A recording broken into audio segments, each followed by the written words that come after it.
wasn't supposed to be like this. In and out, they said. A show of force, they said.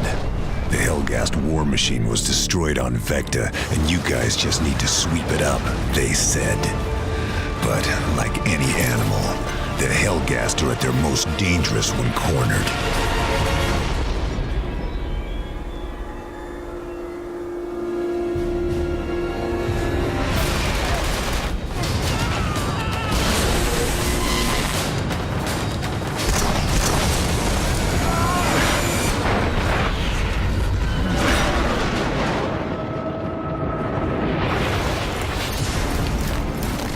Killzone 2, we have created a world that is very hostile to you in many different ways.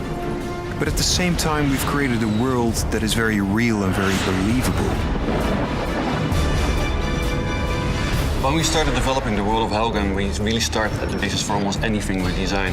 And the basis is basically the Helgas themselves, their ideology, their politics, and that goes for anything in the world, from their cars till their vehicles, from the houses that they build. Everything's kind of built from this ideology upwards.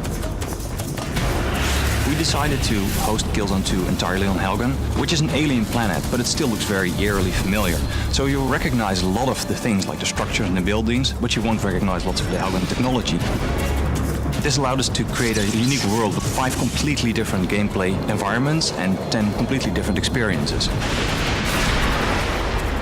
The audio really adds to the cinematic nature of Killzone 2. We have a dynamic music system, which means that whenever action is ramping up, the music will ramp up accordingly as well. Previous games we were limited by memory, the number of sentences we could trigger, but this time we stream it all from the Blu-ray, which adds to the variety, and the player won't keep hearing the same sentences over and over. Colonel Radek. The one thing that we're all kind of looking for, and a lot of people are talking about scale, for us it's much more about density. Everything in the world has to be extremely dense, the experience has to be dense, the action has to be dense. You know, you can look at the world and it can be very large, but it can still feel empty. So on a very small scale, putting nasty little details in the environment, water dripping everywhere, bugs and insects kind of throughout the game. One important aspect is the city itself. It needs to kind of look threatening. So we started looking at their architecture, how their skyline looked, making sure that it almost kind of looked like a ragged knife.